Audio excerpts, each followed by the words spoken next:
बांग्लादेश की औरतें महीने में एक रात छोटे लड़के के साथ क्यों गुजारती हैं, ये रात जानकर आपके रोंगटे खड़े हो जाएंगे। 12 साल की उम्र में मेरे कंधों पर बड़ी जिम्मेदारी आ गई थी और मैं बहुत परेशान था। मैं तो अपने पापा से मिलने के लिए आया हुआ था। मुझे क्या मालूम था कि यहाँ आकर मुझ पर ही एक भारी जिम्मेदारी आ जाएगी। तभी मेरी मुलाकात एक बंगली औरत से हुई जिसने मुझे एक ऐसी बात बताई जिसे सुनकर मैं हैरान रह गया। मैं 12 साल का छोटा बच्चा था। उसे भला मुझे ऐसा क्या काम हो सकता है जिसके बदले में मुझे बहुत कुछ दे रही थी। मुझे उसकी बात समझ में नहीं आ रही थी, लेकिन हालात ने मुझे उसकी बात मानने पर मजबूर कर दिया था। और फिर जो कुछ उस रात मेरे साथ किया वो जानकर आपके पैरों तले से ज़मीन निकल जाएगी। मेरा नाम रधीश है। मैं सिर्फ 12 साल का था और पापा से मिलने के लिए बांग्लादेश आया था। और मेरे पापा मुझे लेने के लिए एयरपोर्ट आ रहे थे कि रास्ते में ही उनका बहुत बुरा एक्सीडेंट हो गया। वो बुरी तरह घायल होकर अस्पताल पहुंच गए। जब एयरपोर्ट पर पापा की जगह उनके दोस्त मुझे लेने के लिए आए तो ये खबर सुनाई कि मेरे पापा अस्पताल में पड़े हैं, तो मैं बिल्कुल घबरा गया। मुझे गुवाहाटी से मेरी मम्मी ने हवाई जहाज़ में बिठाया था और यहाँ मुझे पापा लेने आने वाले थे। लेकिन पापा के दोस्त को देखकर और सारी बात सुनकर मेरी जान निकल गई। मैं बहुत जिद करके बांग्लादेश आया था क्योंकि मेरे स्कूल में छुट्टी हुई थी और मैं कुछ वक्त अपने पापा के साथ बिताने चाहता था और बांग्लादेश घूमना चाहता था। मैं मम्मी पापा का इकलौता बेटा था, इसलिए मेरी जिद पर पापा मान गए और मुझे अपने पास बुला लिया। लेकिन मुझे क्या मालूम था कि मुझे यहाँ आने पर ऐसी मुसीबत टूट पड़ेगी। जब मैं अस्पताल पहुँचा तो ये देखकर मेरे आंसू बहने लगे कि पापा बहुत ही बुरी हालत में अस्पताल एडमिट थे। उनके पूरे शरीर पर पट्टी बंधा हुआ था। डॉक्टर ने बताया था कि उनकी काफ़ी सारी हड्डियों में फ्रैक्चर हुआ है। अभी ये परेशानी चल रही थी कि तभी पता चला कि कंपनी ने पापा की एक्सीडेंट का सुनकर उन्हें छुट्टियाँ दे दी और पापा के पास अगले 6 महीने तक कोई काम नहीं है। कंपनी पापा का बोझ नहीं उठाना चाहती थी, इसलिए उन्होंने 6 महीने के बाद छुट्टी दे दिया था और पापा की जगह किसी दूसरे आदमी को रख लिया था। जब पापा होश में आए तो उन्हें ये बात पता चला तो वह बहुत रोने लगे, क्योंकि पापा के पास सिर्फ घर की जिम्मेदारी नहीं थी बल्कि 2 कुंवारी बहनें भी घर में थी। उनकी वजह से पापा बांग्लादेश कमाने के लिए आए थे और मुझे और मम्मी को उस वक्त छोड़ के यहाँ से चले आए थे जब मैं सिर्फ 6 महीने का था। यहाँ आने के बाद से पापा 2 बहनों की शादी कर चुके हैं, लेकिन 2 बहनें अभी भी बाकी हैं। यही सोचकर पापा की तबीयत और ज़्यादा खराब होने लगी। अब आगे क्या होगा? पापा को इतना परेशान और तकलीफ में देखकर मुझे अपने आप पर गुस्सा आ रहा था। ना मैं यहाँ आने की जिद करता, ना ही पापा का एक्सीडेंट होता। मेरी नज़र में तो पापा इस हालत में जिम्मेदार ही थे। अस्पताल वालों ने 1 हफ्ते की पापा को छुट्टी दे दी थी। फिर मैं और पापा एक छोटे से अपार्टमेंट में वापस आ गए थे। पापा कहने लगे कि अब गुवाहाटी वापस आने के अलावा और कोई रास्ता नहीं है, क्योंकि अब पापा कोई काम करने के काबिल नहीं थे और कंपनी पापा का खर्चा नहीं उठा रही थी। ऐसे में यहाँ रहना पापा के बस में नहीं था। पापा का कहना था कि जो भी पैसा जमा हुआ है वो भी इसी तरह खर्च हो जाएगा, इससे बेहतर है कि हम घर चलते हैं। पापा की बातों में मैं परेशान हो गया था, क्योंकि मैं जानता था कि वहाँ जाकर भी हमारा गुजारा होने वाला मुश्किल है। पापा के अलावा हमारा कोई सहारा नहीं था। मैंने पापा को तसल्ली दी कि आपकी तबीयत कुछ बेहतर हो जाए तो फिर हम वापस जाने की सोचेंगे। उस वक्त पापा टिकट लेने के भी काबिल नहीं थे, लेकिन मेरा पापा वापस जाने का कोई इरादा नहीं था। मैंने सोच लिया था कि मैं ही यहाँ कोई ना कोई काम ढूंढूंगा और तब तक पापा सही नहीं होते अपने पापा के साथ रहकर उनकी जिम्मेदारी उठाऊंगा। लेकिन सारा दिक्कत ये था कि ये गुवाहाटी नहीं था। यहाँ 12 साल के बच्चे को कोई काम पर रखने को तैयार नहीं था। यहाँ बच्चे से काम कराने पर सख्त कानून लगाए गए थे। मुझे समझ नहीं आ रहा था कि क्या करूँ, क्योंकि मेरे लिए यहाँ काम ढूंढना इम्पॉसिबल है। पापा रूम में रहकर खुद को बीमार महसूस कर रहे थे, इसलिए मैं पास के पार्क में पापा को घुमाने के लिए ले आया। वहीं पर मेरी मुलाकात एक बांग्ली औरत से हुई। वो थोड़ी दूर पर बैठी थी। उनकी नज़र मुझ पर और मेरे पापा पर जमी हुई थी। कुछ ही देर गुजरे थे कि पापा का कोई जानने वाला मिल गया और पापा उससे बातें करने में बिजी हो गई। तभी वह औरत इशारे से मुझे अपने पास बुलाई। मैं तुरंत चला गया। वह औरत बहुत ही खूबसूरत थी। मुस्कुराकर मुझे पूछने लगी कि तुम कौन हो, यहाँ कैसे हो, तुम्हारे पापा का क्या हुआ। मैंने उसे बताया कि मेरा नाम रचित है और मेरे घर इंडिया गुवाहाटी में है। मैं यहाँ घूमने के लिए आया था, लेकिन मेरे पापा का एक्सीडेंट हो गया है और इसलिए हम लोग बहुत ज़्यादा परेशान हैं। मेरी बात सुनकर वो धीरे से मुस्कुराई, कहने लगी, फिर तुम लोगों का गुजारा कैसे चल रहा है। उसकी बात पे मेरी आंखों में आंसू आ गए और मैंने बता दिया कि हम बहुत ज़्यादा परेशान हैं। पापा की नौकरी ख़त्म हो गई है, हम वापस नहीं जाना चाहते, मुझे यहाँ कोई काम नहीं मिल रहा। कहने लगी कि अगर तुम्हें यहाँ कोई काम मिल जाए तो फिर तुम वो काम कर लोगे। उसकी बात सुनकर मैं मुस्कुराया और कहा, जी हाँ, क्यों नहीं, अगर कोई काम होगा तो मैं ज़रूर करूँगा। घर जाकर हमारा गुजारा होगा बहुत मुश्किल हो जाएगा, इसलिए मैं खुद भी यही चाहता हूँ कि 6 महीने तक मैं पापा की जगह उनकी सारी जिम्मेदारी उठा लूँ। मेरी बात सुनकर वो खुशी से कहने लगी कि तुम शादी की उम्र हो चुकी है और करीबी की वजह से उनकी शादी नहीं हुई थी। इसकी वजह से तो मेरे पापा परदेश रह रहे थे। अगली सुबह में पापा के सारे काम करके और उन्हें नाश्ता देकर बंगले के जाने के लिए निकल पड़ा। बंगला हमारे यहाँ एयरपोर्ट से ज़्यादा दूर था, इसलिए पापा को मुझे अकेले भेजते हुए डर नहीं लगा। मैंने पापा को यकीन दिलाया कि अगर कोई भी बात होगी तो मैं फ़ौरन वापस आ जाऊँगा। उस औरत के बंगले में पहुँचते ही मैंने चौकीदार को जैसे ही बताया कि मुझे मालकिन ने बुलाया है, उसने अपने पापा से बात कर लूँगा। कहने लगी, तुम्हें रोज़ सुबह से शाम तक मेरे बंगले में आना होगा और महीने के आखिरी दिन मैं तुम्हें काम में बता दूँगी और पैसे भी दूँगी। उसने मुझे अपने बंगले का एड्रेस भी समझा दिया था और कहने लगी कि मैं तुम्हारा इंतज़ार करूँगी, अगर तुम आओगे तो मुझे खुशी होगी। वह बहुत अच्छे से बात कर रही थी। मैंने उससे कहा कि आप मुझे काम तो बता दीजिए, तो मुस्कुरा कर कहने लगी, रचित, इतनी भी क्या जल्दी है, पहले तुम आओ तो मैं उससे भी कोई सवाल नहीं पूछता कि उससे पहले कि पापा ने मुझे आवाज़ दे दी। उनके दोस्त जा चुके थे और पापा के चेहरे पर तकलीफ़ दिख रही थी, शायद उन्हें बैठने में तकलीफ़ हो रही थी। मैं फ़ौरन पापा की तरफ पलटा और वह हैसरत से पूछने लगी कि तुम बंगले औरत से क्या बात कर रहे थे। मैंने पापा को बता दिया कि वो औरत मुझे अपने बंगले में काम करवाना चाहती और इसलिए उसने मुझे बुलाया है। मुझे भी यही लगता है कि उस औरत को मुझे अपने बंगले का काम करवाना होगा, वरना मुझे जैसे छोटे बच्चे से वो और क्या काम करवा सकती। इसलिए मैंने पापा को यह बात बता दी। मेरी बात सुन रही पापा ने साफ साफ मना कर दिया कि कहाँ मेरे बच्चे, अभी तुम सिर्फ 12 साल के ही हो, तुम यहाँ मेरे पास घूमने के लिए आए थे, मैं तुम्हें किसी काम पे नहीं लगा सकता। पर नहीं, वह बांग्ली औरत कौन है, तुम्हें कितना काम करवाएगी। पापा की बात सुनकर मैंने उन्हें दिलासा दिया कि पापा सिर्फ 6 महीने की तो बात है, एक बार आप ठीक हो जाएंगे तो फिर दोबारा से अपनी कंपनी में नौकरी कर लीजिएगा और मैं भी वापस चला जाऊँगा। तब तक घर का खर्च चलाने के लिए कुछ न कुछ तो करना है। अगर वो औरत मुझे अच्छे पैसे देने को तैयार हो तो मुझे काम करने में कोई एतराज़ नहीं। पापा ने नम आँखों से मुझे देखा, कहने लगे, मेरा 12 साल का बच्चा इतना बड़ा हो गया कि अब मुझे समझ आने लगा। मैंने पापा से कहा कि एक बार उस औरत को भरोसा करके देख ले, मैं काम पर एक दिन जाऊंगा और मुझे अगर काम समझ आएगा तो मैं करूंगा, वरना नहीं। मेरी बात सुनकर और घर की परेशानी देखकर पापा मान गए और कहने लगे कि अगर तुम्हें कोई भी परेशानी हो तो फ़ौरन वापस आ जाना। मैंने पलटकर उस औरत की तरफ देखा, वो औरत वहाँ से जा चुकी थी। मैंने सोच लिया था कि मैं अगली सुबह उनके पास जाऊंगा और काम देखूंगा। ये काम मुझे किस्मत से मिल रहा है, वरना मैं तो मान चुका था कि मेरे लिए यहाँ कोई काम नहीं है। सारी रात में यही सोच रहा था कि पता नहीं उस औरत का मुझे क्या काम करवाना है और उसका बंगला कितना बड़ा हुआ, वहाँ कितनी मेहनत करनी पड़ेगी। लेकिन फिर आंखें बंद करता और अपनी माँ और बुआ का ख्याल करने लगता।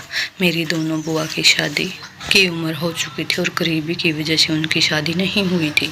इसी वजह से तो मेरा पापा परदेश रह रहे थे। अगली सुबह मैं पापा के सारे काम करके और उन्हें नाश्ता देकर बंगले के पर जाने के लिए निकल गया। बंगला हमारे यहाँ एयरपोर्ट से ज़्यादा दूर नहीं था, इसलिए पापा को मुझे अकेले भेजते हुए डर नहीं लगा। मैंने पापा से यकीन दिलाया कि अगर कोई भी बात होगी तो मैं फ़ौरन वापस आ जाऊँगा। उस औरत ने बंगले पर पहुँचे। मैंने चौकीदार से जैसे बताया कि मुझे मालकिन से मिलना है है तो उसने सर से पैर तक मुझे देखा और कहने लगा, तुम मालकिन के पास रहोगे।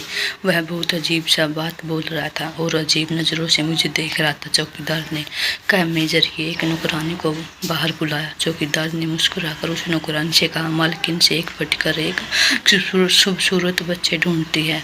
मालकिन की नज़र तो डांट देने वाली पड़ेगी। चौकीदार की बात पर मैं हैरान रह गया। भला काम करवाने के लिए किसी के खूबसूरत होने की क्या जरूरत थी? मालकिन को तो मेरे काम से मतलब होना चाहिए था। मुझे तो चौकीदार कुछ पागल महसूस हो रहा था। वो औरत चौकीदार की बातें सुनकर जोर से हंसी और मेरे हाथ पकड़कर मुझे बंगले के अंदर ले गई। बंगला बहुत खूबसूरत था, किसी चीज़ की कोई कमी नहीं थी। ऐसा लग रहा था जैसे कि सोने का महल हो। मैं एक खूबसूरत सोफे पर बैठा, मेरे सामने शरबत रखा गया, बिल्कुल ऐसा जैसे मैं कोई खास मेहमान हूँ। थोड़ी ही देर में मालकिन वहाँ चली आई। मैं मालकिन को देखकर हैरान रह गया। वह बहुत खूबसूरत लग रही थी, लेकिन अब तो मैं एक मॉडर्न किस्म की मैक्सी पहने बहुत सारा मेकअप किए मेरे सामने बैठी थी। वह बहुत ही खूबसूरत लग रही थी। मैंने अपनी नज़रें झुका ली थी।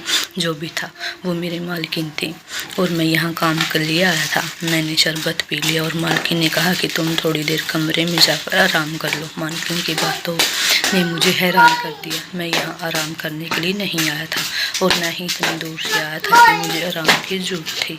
और फ़ौरन कहा कि आप मुझे काम बता दीजिए। मैं बिल्कुल भी ठीक हूँ और हर काम बहुत ही ईमानदारी और तेज़ी से करूँगा। मेरी बात सुनकर वह मुस्कुराई और बोली, काम तो मुझे ईमानदारी से ही कराना होगा। इसी बात के तो तुम्हें पैसे मिलेंगे, तभी तुम जाकर कमरे में आराम करो और फिर मैं तुम्हारे पास आकर तुम्हें बताती हूँ कि तुम्हें क्या काम करना है। दूसरी नौकरानी ने मुझे कमरे में पहुँचा दिया, साथ ही मेरे पास बहुत सारे फ्रूट भी रख दिए। मैं जब भी यहाँ आया था पापा की तबीयत को लेकर परेशान था। ना ही ठीक से आईना देखा था और ना ही अपने खाने पीने का ध्यान दिया था।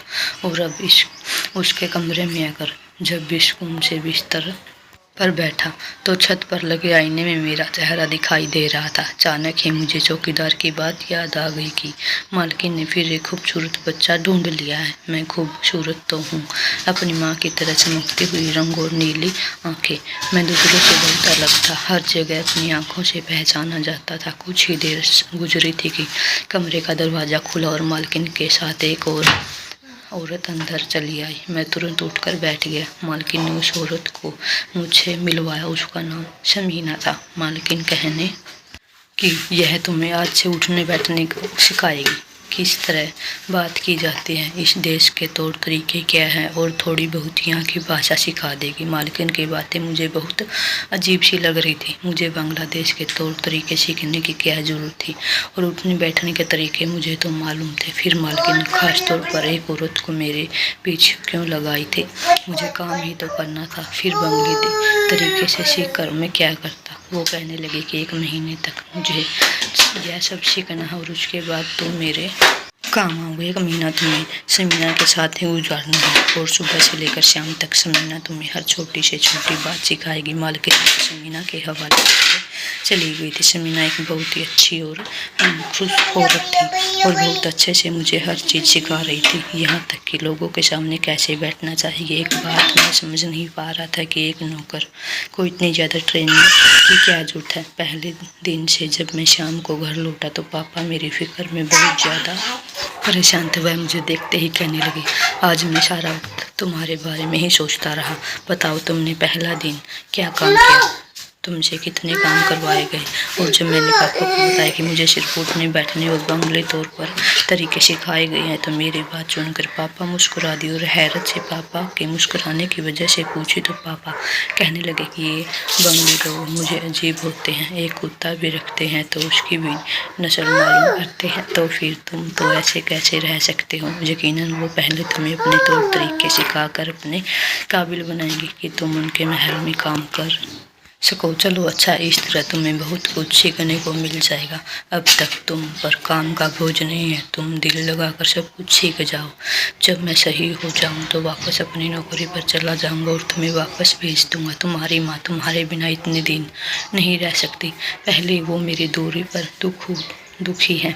मैं नहीं चाहता कि तुम्हें भी उस दूरी से रखूं। पापा ठीक है कह रहे थे, मम्मी मेरे बिना बहुत अकेली हो गई थी। मैं रोज़ मालकिन के बंगले में जाना शुरू कर दिया। मुझे अच्छे से अच्छे कपड़े पहनने को दिए जा रहे थे। मेरे बालों में नए नए स्टाइल से बना दिए गए थे। मुझे हर तरह का अच्छा खाना खिलाया जाता था। 15 दिन में मुझे बहुत ज़्यादा बदलाव आ गया था। खुद को आईने में देखा तो ऐसा लगा नहीं था कि मैं वही 12 साल का बच्चा हूँ। यहाँ का खाना पीना मेरे सेहत को बहुत अच्छा कर दिया था।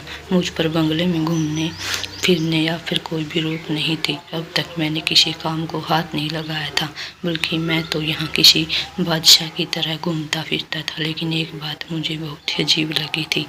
मैंने कभी मालकिन के पति को नहीं देखा था जब वह एक शादीशुदा औरत थी। उनके बच्चे तो नहीं थे, लेकिन हमारे दिल पर क्या गुजरती है। हमारे पति को ऐसे की आदत हो गई थी और एक रूम में कई कई औरतों को रखते थे और अपनी पत्नी को वक्त देना भूल जाते थे। मैं जवान हूँ, खूबसूरत हूँ, लेकिन मेरे पति को दिलचस्पी मुझसे कहीं नहीं थी, कहीं और औरतों से थी जिनको मुझसे गलत तरीक़ों से अपने पास रखा हुआ था। इसलिए मैं भी महीने का एक छोटे से लड़कों के साथ गुजारती हूँ और अपनी ख्वाहिश को पूरा करती हूँ।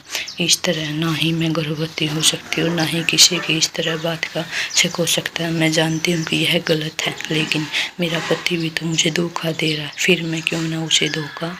मैंने अपने पापा को अपनी नौकरी और दिल भर के बारे में बताया तो पापा कहने लगे, शायद मालकिन कोई औलाद नहीं है, इसलिए वो तुम्हें औलाद की तरह रख रही है। लेकिन यह बात बताना नहीं चाहता था कि मालकिन ने मुझे यही बताया था कि 1 महीना तक समीना मुझे ट्रेनिंग देगी, फिर मेरा काम शुरू होगा। मुझे उस दिन का इंतज़ार था। मेरा काम मुझे मिलता, मुझे पता चला कि मुझे क्या करना है। अभी तो मैंने अपने नए नए कपड़ों और महंगी चीज़ों को एंजॉय कर रहा था। पापा की तबीयत पहले से कुछ बेहतर था, लेकिन इतनी ज़्यादा ठीक नहीं थी कि वो नौकरी कर सके। मेरी नौकरी लग गई थी तो पापा भी परेशानी भी कुछ कम हो गई थी। पापा ने मम्मी को एक्सीडेंट के बारे में नहीं बताया था, न ही मेरे नौकरी के बारे में। पापा मम्मी के पास शाम को फ़ोन करते, उन्हें सब कुछ अच्छा अच्छा कहते। दिन तेज़ी से गुजरने लगे और 1 महीने में पूरी तरह में बदलाव आ गया। मैं पहले से भी ज़्यादा खूबसूरत हो गया। महीने के आखिरी दिन मैं जैसे ही मालकिन के घर पहुंचा तो चौकीदार मुझे देखकर अजीब तरह से मुस्कुराकर कहने लगा, आज तो तुम्हारा काम शुरू होने वाला है। मैं भी इस बात पर खुश था कि आज मुझे काम करना होगा। बंगले के अंदर दाखिल हुआ तो समीना मुझे कहीं नज़र आई नहीं। दूसरी नौकरानी मुझे कहने लगी कि आज आपको सीधा मालकिन के कमरे में जाना है। मैं जब से यहाँ आया था एक बार ही मालकिन के कमरे में नहीं गया था। मालकिन के कमरा हमेशा लॉक रहता था। मैं जैसे ही मालकिन के कमरे में दाखिल हुआ तो ये तो देखकर हैरान रह गया। मालकिन का कमरा पूरी तरह सजा हुआ था, जैसे किसी नई नवेली दुल्हन का कमरा हो। मालकिन ने मुझे हाथ पकड़कर अपने बिस्तर पर बिठाया और नोटों की गड्डी मेरे हाथ में पकड़ा दी और कहने लगी कि ये तुम्हारी इस महीने की सैलरी है। आज का पूरा 1 दिन तुम्हें मेरे साथ इस कमरे में गुजारना होगा और आने वाले 29 दिन तुम उसी तरह गुजारोगे जिस तरह तुमने इस महीने में गुजारे हैं। मालकिन की बातें मुझे समझ तो नहीं आई थी। ये इतने सारे नोट देखकर मैं खुश हो गया था। मैंने मालकिन से कहा, आप जो भी कहेंगे मैं पूरे ईमानदारी से साथ करूँगा। फिर जो कुछ मालकिन ने मुझे कहा वो सुनकर मेरे होश उड़ गए। ये कैसा मुमकिन था? मैं मालकिन के साथ इस तरह को कैसे कर सकता था? मैं 12 साल का छोटा सा बच्चा था। मालकिन जिस चीज़ की ख्वाहिश करती थी वो पूरा करना मेरे लिए पॉसिबल नहीं था। वो कहने लगे कि मैंने तुम्हें पूरा 1 महीना हर तरह की आज़ादी दी, तुम्हें तौर तरीके सिखाकर अपने काबिल बनाया। अब तुम कुछ काम से मना नहीं कर सकते। ये पैसे तुम्हें इसी काम के लिए दिए गए हैं। इससे पहले कि तुमने कोई काम नहीं किया है, मैंने तुम्हें अपने काबिल बनाने के लिए बहुत मेहनत की है। वो कहने लगे, हम औरतों की ज़िंदगी में बहुत अजीब होते हैं।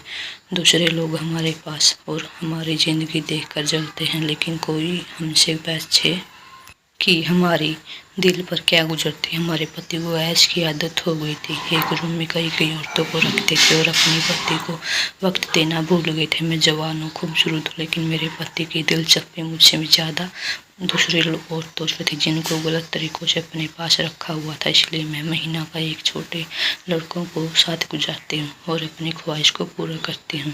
इस तरह ना ही मैं गर्भवती हो सकती हूँ, ना ही किसी को इस बात का शक हो सकता है। मैं जानती हूँ यह काम गलत है, लेकिन मेरा पति भी तो मुझे धोखा दे रहा है, फिर मैं क्यों ना उसे धोखा धूप में बदले में आग में जलती रही और यही इसी तरह ठंडी होती हैं। जब मैं किसी छोटे बच्चे को अपने बिस्तर तक ले आती हूँ तो तुम पहले भी कुछ लड़कों से मैंने इसी तरह से इस्तेमाल किया है, लेकिन कोई भी तुम्हारे जैसा नहीं था।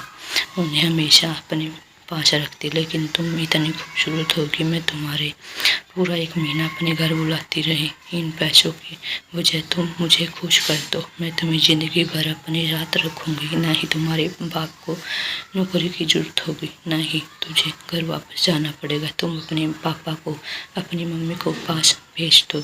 मैं छोटा ज़रूर था, लेकिन मैं अकल नहीं थी। मालकिन की एक बात पर मुझे समझ नहीं आ रही थी कि वो सारा नोट वापस मालकिन के हाथ में पकड़ाया और साफ शब्दों में कह दिया, मुझे इन पैसों की ज़रूरत नहीं है, मैं पाप के रास्ते पर चलकर पैसे नहीं कमा सकता। मालकिन ने लाकर रोकने के बावजूद मैं वापस चला आया। मालकिन को यकीन था कि पैसों की चमक में रोक लेगी, लेकिन पैसों की चमक से ज़्यादा मेरी माँ की परवरिश अहम थी। मेरी माँ ने मुझे हमेशा सीधे रास्ते पर चलना सिखाया था। मैं गिरते पड़ते वापस अपने पापा के पास आया और अपने पापा से कह दिया कि अब हमारे लिए यहाँ कुछ नहीं रखा, यह लोग बहुत ही जालिम है, हम वापस अपने देश चलते हैं। 1 रोटी खाएंगे लेकिन इज्जत की खाएंगे। आपके थोड़ी सी बीमारी पर कंपनी वालों ने आपको बाहर निकाल दिया, जबकि आप सालों से उनके पास नौकरी कर रहे थे और मेरी मालकिन की नीयत से कुछ भी ठीक नहीं थी, जिसे मैं समझ नहीं पाया था। चौकीदार को मुस्कुरा देकर मुझे आज समझ आया था कि मैं अपने पापा के साथ वापसी का टिकट ले चुका था और आने वाली ज़िंदगी मुश्किल ज़रूर थी, लेकिन पापा से भरी हुई नहीं थी। मेरी माँ ने मुझे सिखाया था कि ज़िंदगी देना इंसान के हाथ में है, बल्कि भगवान के हाथ में है। यकीन मुझे था कि भगवान हमारे लिए गुवाहाटी में किसी न किसी काम का इंतज़ार कर रखा होगा। पहले में बंगाली लोग अलग से और आज के बंगाली लोग बिल्कुल अलग हो गए। दौलत ने उन्हें अपनी इज्जत से भटका दिया है और इसी बात का अंदाज़ा हर इंसान मेरी कहानी से लगा सकता है। धन्यवाद दोस्तों। आपको इस कहानी के बारे में क्या राय है, कमेंट बॉक्स में कमेंट ज़रूर करें, और अगर मेरी स्टोरी पसंद आई हो तो वीडियो को एक लाइक ज़रूर करें और मेरे चैनल को सब्सक्राइब करें। धन्यवाद। Thanks for watching. बाय।